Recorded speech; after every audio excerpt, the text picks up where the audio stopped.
In the tumultuous years following the First World War, the political landscape of the Middle East was a canvas of uncertainty and radical change. The once mighty Ottoman Empire, which had ruled the region for centuries, had crumbled into dust and memory. This collapse created a power vacuum that drew in the competing ambitions of European colonial powers. The 1916 Sykes-Picot Agreement, a secret pact between Britain and France, had already drawn lines on a map that would shape the destiny of millions. These lines, conceived in European capitals, paid little heed to the realities on the ground. The region of the Upper Galilee, a finger of fertile land, was placed in a particularly precarious position. According to the new borders, this area was to fall under French influence, separating it from the bulk of Palestine designated for the British Mandate. For the Zionist movement, this was a source of profound anxiety and strategic concern. The northern settlements, including Metula, Kafar Giladi, and the fledgling outpost of Tel Hai, were small islands of Jewish presence in the Sea of Change.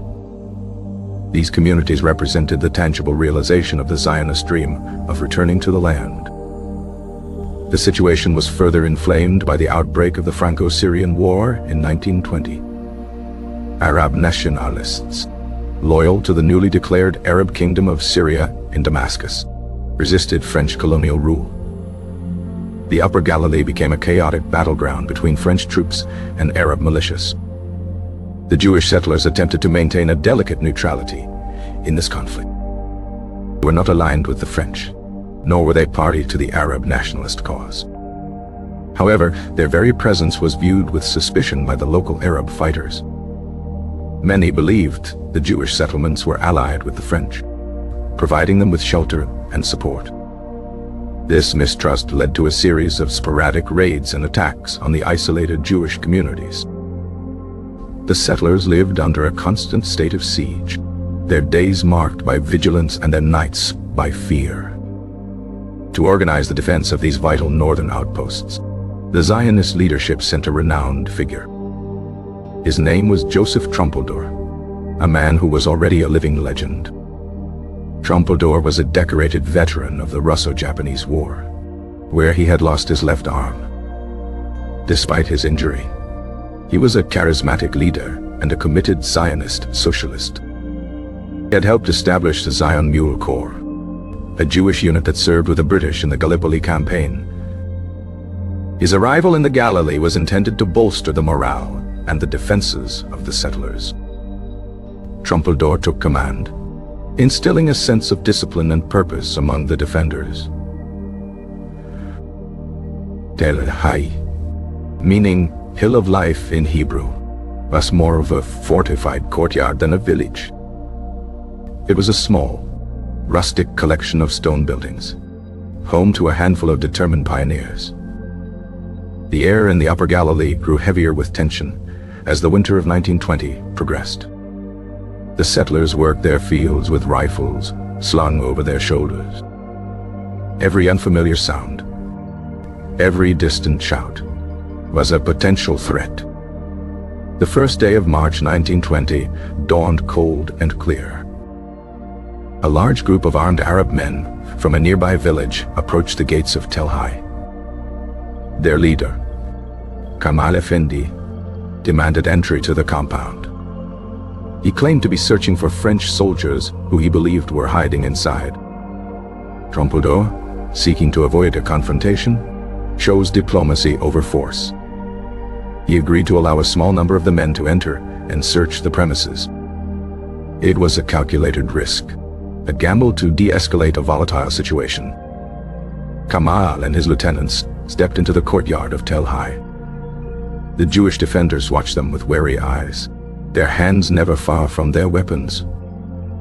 Accounts of what happened next are fragmented and contradictory, lost in the fog of battle.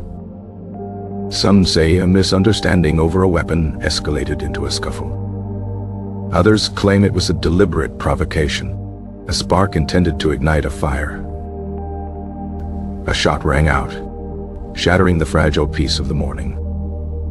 The courtyard of Tel Hai erupted into a chaotic and desperate firefight. The handful of defenders were vastly outnumbered by the surrounding militia. They fought from windows, from doorways, and from the rooftops of the stone buildings. Trumpeldor was in the thick of the fighting, directing the defense and inspiring his comrades. During the intense exchange, he was struck by a bullet in the abdomen.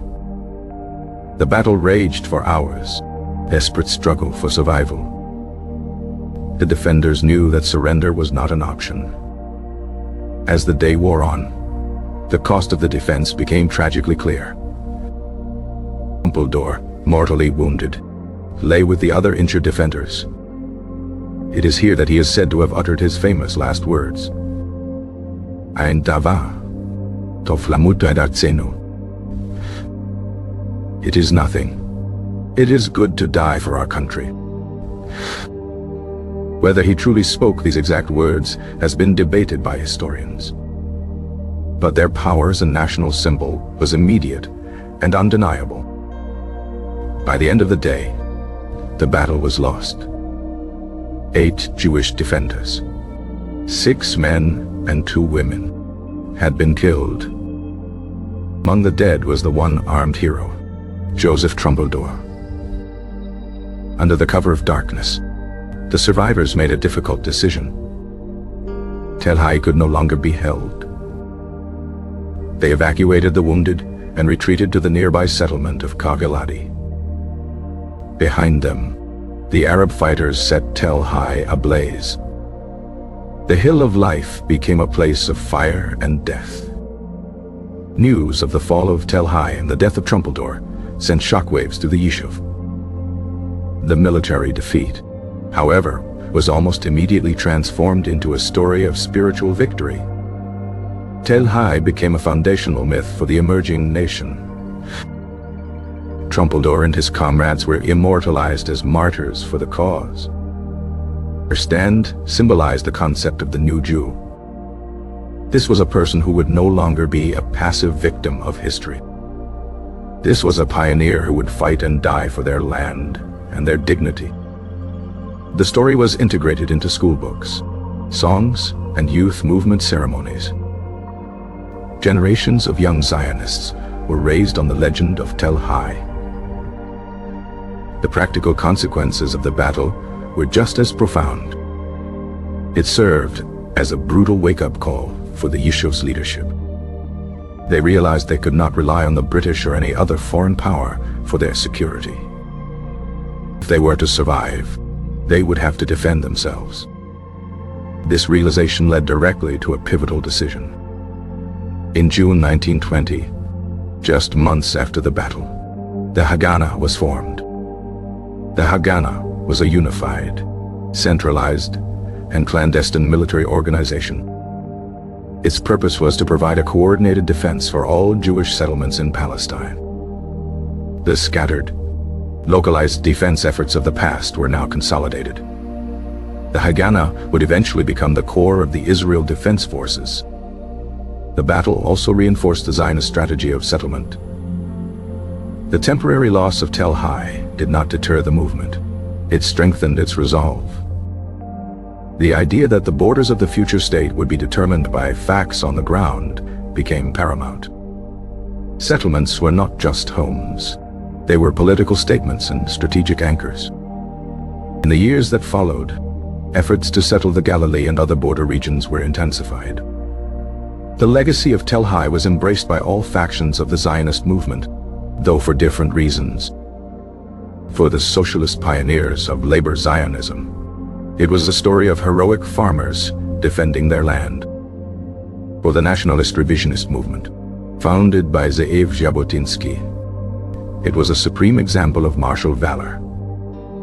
This broad appeal helped cement its place in the heart of the national consciousness. In 1921, the border was redrawn, and the Upper Galilee was incorporated into the British Mandate of Palestine. The sacrifice at Tel Hai was thus, in a strategic sense, vindicated. The settlers soon returned to the ruins of Tel Hai and rebuilt it. life returned to the hill, stronger and more determined than before. In 1934, a monument was erected to honor the fallen defenders. Designed by sculptor Avraham Melnikov, it depicts a roaring lion. The Lion of Judah faces east, towards the source of life and the future. Its head is thrown back in a cry of defiance and strength. It became one of Israel's most iconic national monuments. The battle, a small-scale engagement in a remote corner of the land, cast a very long shadow. It shaped the ethos of a generation and the military doctrine of a future state. It demonstrated that history is forged not only by victories, but by the stories we tell about our defeats. The struggle for Tel Hai was a testament to the power of symbolism in the Zionist struggle. It highlighted the importance of self-reliance in a hostile environment. The events of that single day echoed through the decades that followed. The names of the 8 fallen defenders became part of Israel's national pantheon. Their sacrifice was woven into the very fabric of the country's identity.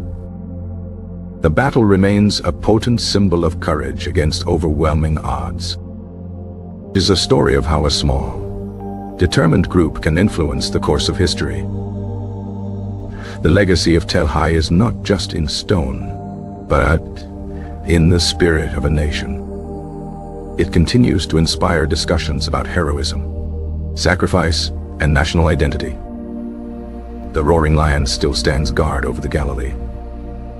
Its silent roar is a permanent echo of that fateful day in 1920. The pioneers of Tel Hai sought to build a new life on ancient land.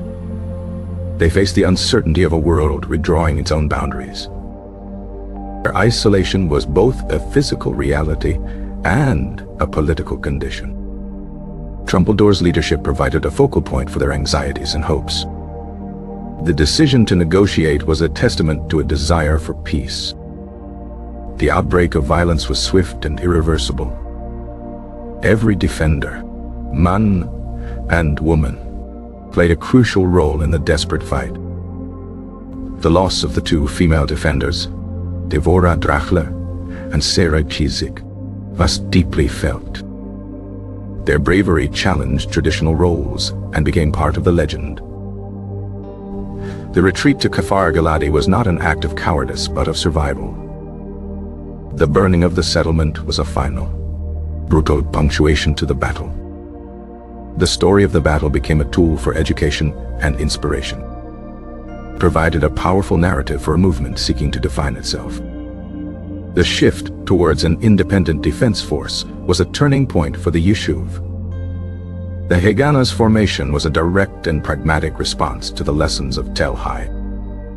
The name Tel Hai would forever be linked with the concept of national self-defense.